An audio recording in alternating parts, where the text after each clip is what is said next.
Hello and welcome to the pod. I'm Nathan Fink. I'm Joelyn Drennan, and this is New Hampshire Family Now, a show about building family in the Granite State.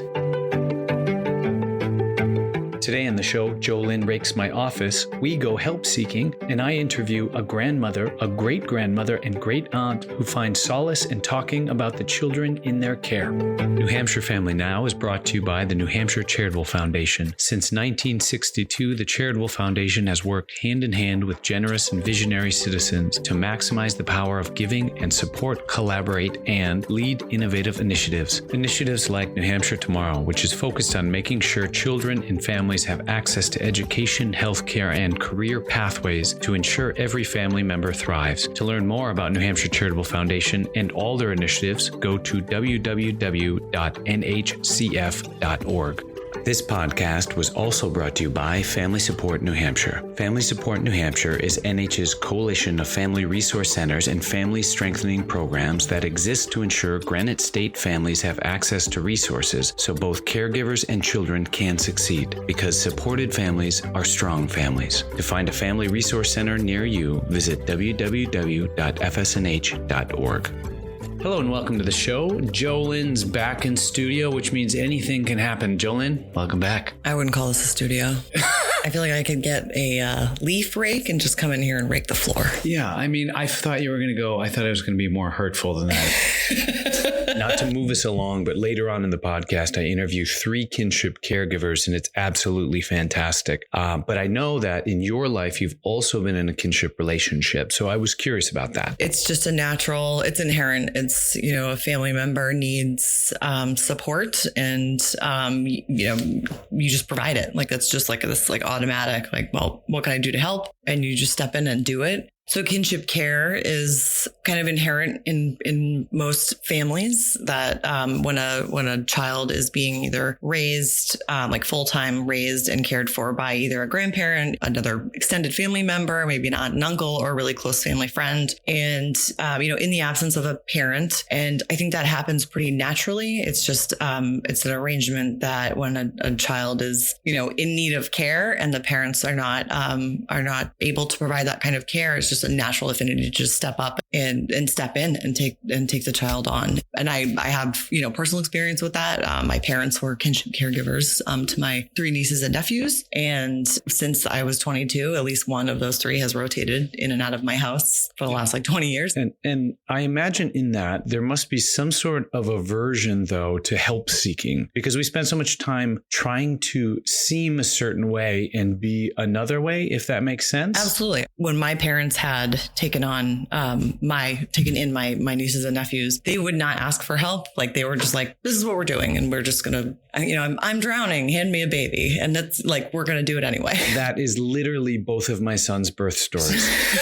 Seriously, though, I think that's what I meant by the being versus seeming, kind of cultivating this perception that, we are strong, that we don't need help, that we can caretake. And yet sometimes we need support. Yeah, I don't know. I just think it's what we're taught. But what are some of the specific challenges kinship caregivers face? Some of the challenges with that I think kinship caregivers face is that there's, a lot of times they don't have legal guardianship, or they don't have, the legal paperwork. And so they run into issues with kind of registering a child for school, or, they have to go to court to get those kinds of permissions. And that alone is can be a really overwhelming task to a situation that may have already been really overwhelming. And so asking for help is, I think, a lot of times, and I'll use my parents as the example, they're not a generation that is going to ask for help, or, what happens in our house stays in our house. It's actually exactly how I feel about pirate's booty. What happens in this bag. Yeah. Or, a lot of times there's stigma around asking for support, or accessing, supports outside of the home, because, a lot of times there's a perception that they don't necessarily need it, or they don't deserve it, or they have, or we're of means, or we have this and we shouldn't have to ask for, we know how to do this. But it's a common occurrence, is it not? In New Hampshire, yes, there's an estimated 20,000 children living in kinship arrangements in the state. Okay, so clearly it's not a issue that's relegated to a small, tiny thing. This is something that exists in all populations across the state. But if that's the case, then there must be some sort or some form of help. Of course. And yes, that's why we partnered with the Family Resource Centers across the state to develop the Kinship Navigation Program. And so it, provides informal supports. So it's not like a state-run program, but it's just informal supports to kinship families. And it's tailored to what their needs are. So sometimes there's families that come in and they just need, a resource or a referral and that's it. And then they're on their way. Some families need a little more intensive supports. Some just social connection, the PASA groups. So Parenting a Second Time Around is a really popular support group. Now, if somebody wants to learn more about the Kinship Navigation Program, what do they do? Well, they can go on our website and there's a whole page on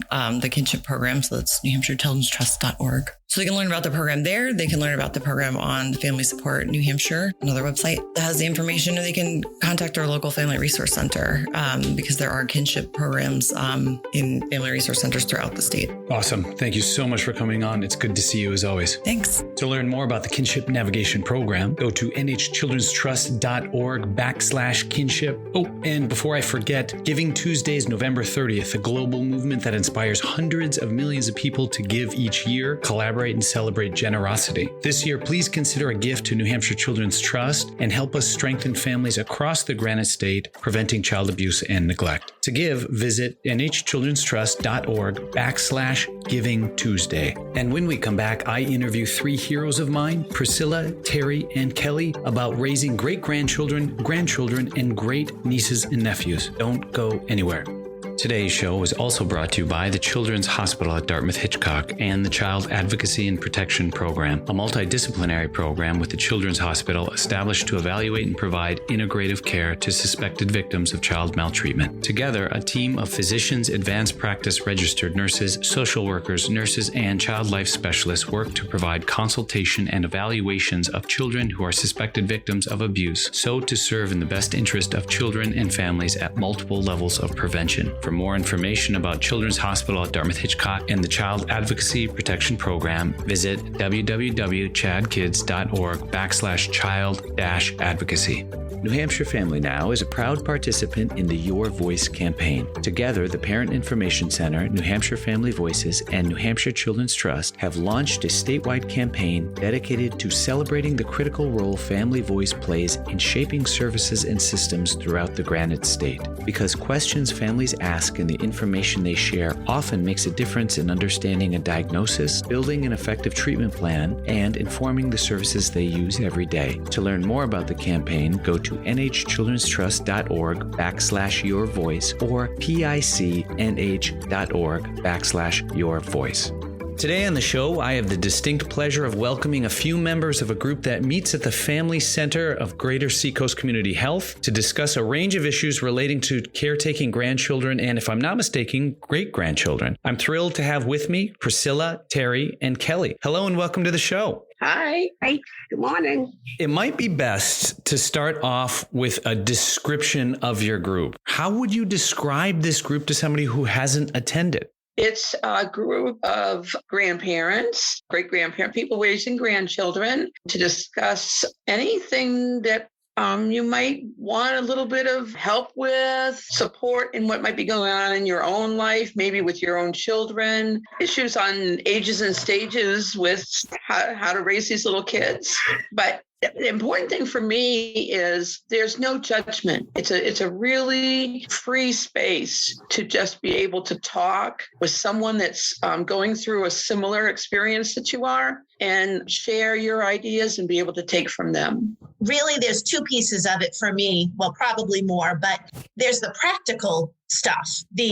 Oh my gosh, this is happening. How do I get through this, whether it's parenting or accessing resources or whatever? Then there's the emotional support. I think that is something you really can't get anywhere else. You might get those other things somewhere else, but the emotional support that you can get from people that are in the same situation, it's just irreplaceable. It's just, you can't find it any other way, really.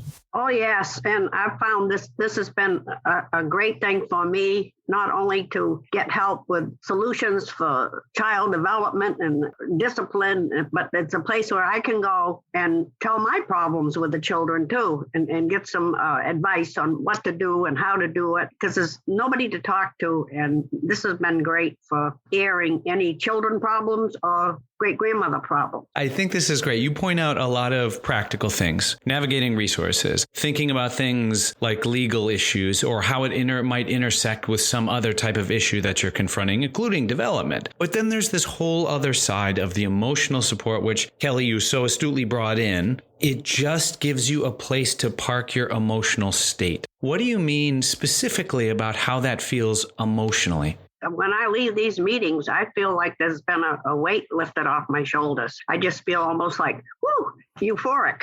All of us in the group are raising, second generation. So we have our own children that are the parents of the babies, that there's always a lot of something going on with whatever the particulars are. Quite often being able to have somebody that can listen to what is happening to you that week. Maybe they give some feedback, or maybe it's just a place to be able to get that out. You kind of burn out friends and family with that. And so this group, you don't leave with that feeling that, oh God, I'm telling my story again. It's just, very open support. Right, because you still have the family problems with your children, your grandchildren, and now it's custody of great-grandchildren. So it's kind of 3 generations that you're dealing with. I can imagine just knowing that there are people in similar circumstances has to make you feel like what you're going through, there might be a light at the other end of the tunnel. Kelley, is that something that you identify with? Definitely. And I sort of kind of have a unique role because I started coming to this group as a school social worker, wanting to really not just learn, but really grasp how to support the many grandparent-led families and other relative-led families that we have. And then in the last year, I found myself in the role of a relative caregiver. My sister and I share custody of my great-nephews. So they're her grandchildren, my great-nephews. And just, I thought I understood. The group has heard me say this before. I really thought I was empathetic and understood what people were going through. I will tell you, I did not. I mean, I think I did a pretty okay job, but I did not understand it like I understand it now. So that feeling that really just identifying with somebody who is going through something similar, as much as this is about the kids that we're taking care of, it's about us. None of us planned on this, and we're struggling with how to adjust and how to do the best we can for ourselves and them. And it's not easy. And hearing from others, it just makes a huge difference. You have to be strong to be able to strengthen others. You have to be. And to be strong is to be connected. Now, there's something I want to put out to the group. Kelley, as you said, there's some kind of aha moments of caretaking the children of others. Is there anything that any of you can point to specifically that was an aha moment? Ooh, here's a big one. Many of us are dealing with my child, my son, and his partner are in recovery. And that's a pretty common thread, although it's not the only thread. So you really have what you were going through as the parent of your child through the recovery before the grandchild arrived. Now the grandchild comes and you have this little person that is just, the jewel of your life and, brings all that joy back. But you still have what's going on with your adult children, and being able to work through and get to a point where you can understand that you might have to let your adult child go and find their own way, no matter what that might be, because you have this other little wonder person. That's a big one, getting to a place. And so having people be able to tell their stories that may have already been there is so, so important. Yes, we've had to let go of some of the older ones, children. I say children, my children are 60, and great-grandchildren who are in their 30s who have a lot of problem with drugs and alcohol and family abuse from spouses. And we've kind of had to let go and stay out of that. and not be involved so much in it, because we need to spend the time on the great-grandchildren. We need to give them more. They're just coming up, and they need more guidance because they see what's going on around them. I imagine that negotiating relationships across the spectrum is tricky because obviously you have intergenerational things going on here. How do you negotiate those relationships? And is there any advice that you can kind of share with our audience? Well, we've kind of backed off on the problems of I'm trying to think which ones they are. Grandchildren. Kind of let them find their own way and not be as involved as we were. It seems to have made a better difference with us backing off and let them finding out for themselves how to get out of their situations and try to have a better life. And now we can concentrate on these that are great-grandchildren that are coming up and just learning about things and seeing what's going on around them. Yeah, I still have my foot in both pies. I just really feel that the recovering person needs to know that there's still a hand out there, but I'm learning to, I want to say, distance more. And I know that I put my grandchild and myself first and take care of them with the support group. I mean, this grandparents group is just amazing in that respect. And then, listening to things like podcasts or other types of things online to deal with these kinds of things. What I find is the more that I concentrate on me and the grandbaby, that life is like a little happier or a little more maybe rewarding. But I still stay interactive with mom and dad. I want to be able to show them resources also.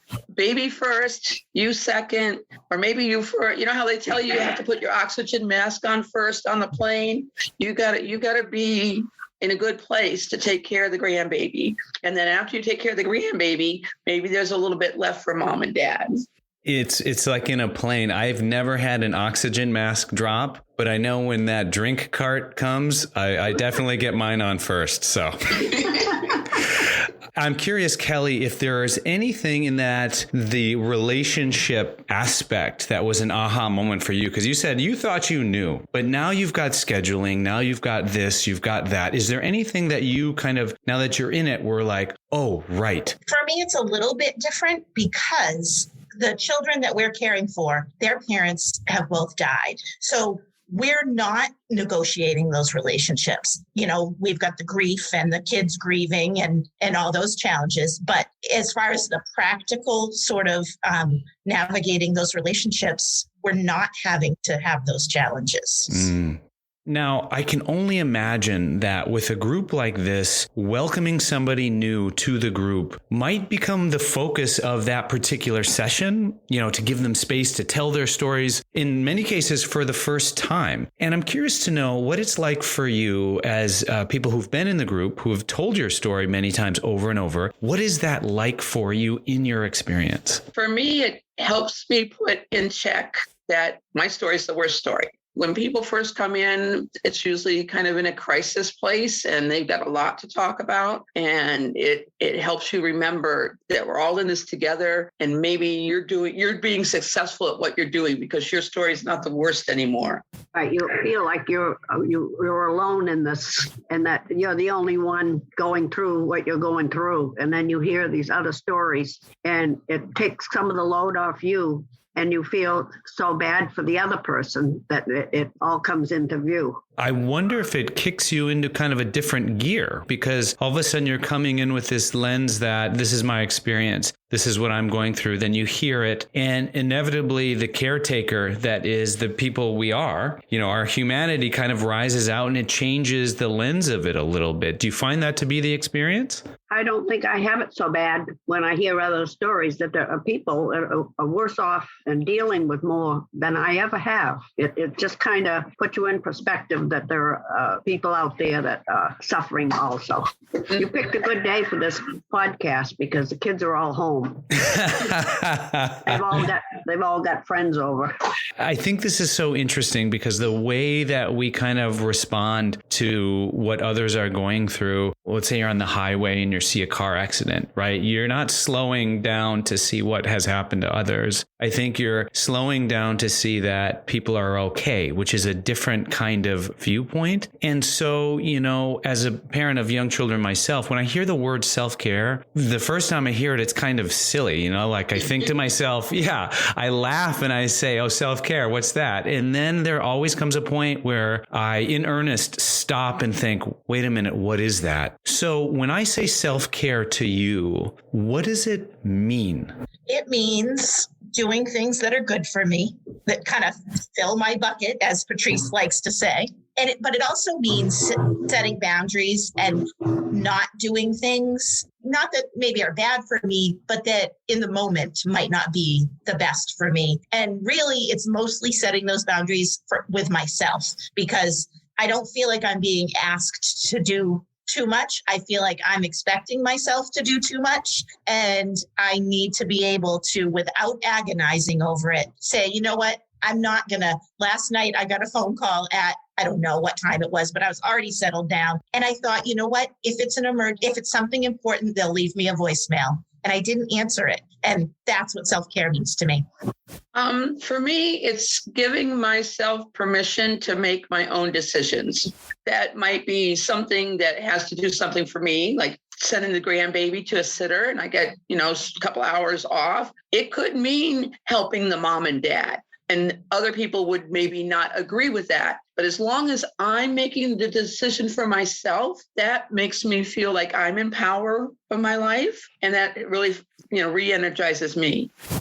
I find I run myself ragged with the kids picking up friends. And Connor wanted a friend to come over this morning, and Alana had one last night. And I just probably am my own worst enemy, because the kids even say to me, you can say no, and I've got to learn to say no to some things instead of fussing and fuming and doing it. And I've found out that I joined a senior group, and we go on trips and I go to their breakfast, and just getting away like that for a little bit, it has been great. Clears my head and my mind, that clutter up in my head for what I have to do. And I'm on the road a lot with the kids, and Connor's working, and gymnastics and school functions. But I found by getting away a little bit by myself, it's been a help taking care of myself. It's interesting that you're saying this, because over the weekend, I realized that I say yes way too much. And I've been starting to say no. And it doesn't feel good yet to say no, because I know. Yeah, I see it as a responsibility. But I'll tell you what, this past weekend, I woke up and I made myself a wellness chart. And I'm putting things on what wellness means to me. And so, we are at different places in our rearing with children. So is there anything that you would suggest I put on my wellness chart? I have a son who's almost 40 that has 3 children and is consumed with his family. And so what I think is important for him, that I think would be quite the same for you, is to give yourself time for whatever it is that is of your interest, whether it's once a week or once a day or whatever. But be okay to say, I'm going to go play basketball for half an hour, whatever something is. Remember that you're part of the family too. And again, putting on your oxygen mask first will make you more able to help everybody else. One of my colleagues said to me the other day, you have to be in a strengthened position even to accept help or advice from others. Does that ring true with you at all? Does that mean anything to you? Yes. If I'm feeling not confident at all, or just not good about myself at all, asking for help feels like a weakness. If I have like a baseline of I'm okay and I need help with this, then asking for help feels good. I have a hard time asking for help, no matter what it is, whether it's emotional or physical, or I don't know what it is. I just have a difficult time So this has been a big thing for me to come to something like this and receive help like I have. Also, it strikes me that I have a hard time asking for help, but I dole it out pretty easily. And I don't know why that is. Maybe that's the human nature of, being a caretaker, is that we give, but we don't fill those buckets that you guys were talking about. Well, and I just sort of had an aha moment while you were speaking. That's what's so great about the group and the design of it. We're helping each other. So not one of us feels like we're the one always receiving help. Sometimes we're the helper and sometimes we're the helpee. That's right. This feels like this is my group. So it's okay for me to get help here. That's the piece I was going to hit on. I think that the one layer is the human nature that we all want to be successful, so we don't want to ask for help and whatever. But I think there's also a second layer for many of the people that I've met, and not necessarily just in our group, that asking help for a child that's been put into your care means that you're not capable of taking care of that child. And so if someone sees that you're not capable, they might start to look into where else should that child go. So there becomes almost a risk taking to asking for help sometimes. And the group takes that away. I don't think any of us in the group feel like if we open up and say something that is vulnerable, that somehow that's going to affect the fact that we're a good caregiver. Yeah, it might be the opposite. It might be that being vulnerable makes you a good caretaker. Absolutely. I feel like when I'm strong, I don't listen as much as I could. I feel like, and I'm not saying the same strong that Kelley you were talking about, but when I think I'm invincible, I don't listen as much as I could. When I know I'm not, when I reflect and look, and even with this caretaking or this wellness chart that I'm building out, there was a moment of, I'm not who I want to be in some of these discussions with my kids or my wife or my colleagues. So it's time to back up and really look at that. Is there anything that you want to tell folks who might be in similar situations who are not in the group? I think the problem is initially to get someone to get involved and to understand what this is all about, and to actually come and join and do it. But if they would come here and find out what it's all about, there'd be a big change in their life, a big change. But to get someone to initially, I know everybody's, gosh, what's it all about? And they're going to tell me I'm doing all this wrong. And, they don't understand what the group's about until you actually come into it. See for yourself. I think that there may be many different kinds of barriers. Some could be as simple as transportation or the time of day that we do a group. I could tell you that if you can reach out to Families First or whatever your other local organization is, that's the big first step. As we're talking to many people in many different parts of the state, I would hope. Find out what your local organization is, and then through them connect with whatever group is available. And I would say that any of these groups that I've been involved with will find a way for you to be able to participate, whether it's transportation help, or a lot of them are on Zoom now, so that you can do things without having to leave your home, and generally childcare is available if you need childcare. Just reach out to your local folks, and the barriers will come down. If you hear about this group and you feel like, I'm not ready for that right now, or that's not for me, stay open to it, because I think at different times in our journeys through this, we would find this support, the right support, and possibly at certain times you wouldn't find it to be I don't think anyone would find us to not be the right support, but just at different times, like for instance, when our situation sort of first happened, and my sister in particular was just completely overwhelmed and really in survival mode. She could not have thought about coming to a group. As we sort of settled in and adjusted, and she was able to rethink. But I don't know that if I hadn't brought it back to her, if she would have sought it out on her own. And so I think for those of us who know of anyone in that situation, let people know, remind them about it. But also if it's you, remember, just because it's not the right thing today doesn't mean it's not going to be the right thing in a month or in 6 months or a year.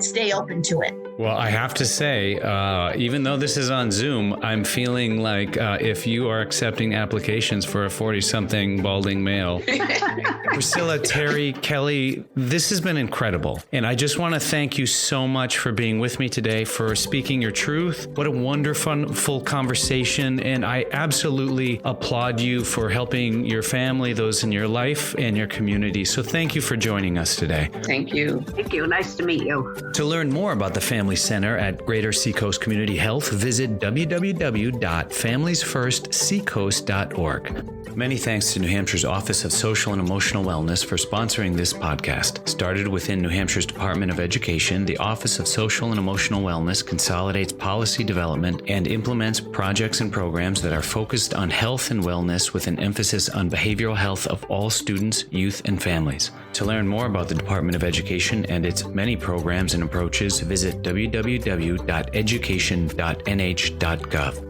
New Hampshire Family Now is listed on Apple Podcasts, Spotify, Google Podcasts, Amazon Music, Stitcher, iHeartRadio, and more. Listen wherever you get your podcasts or ask your smart speaker to play New Hampshire Family Now.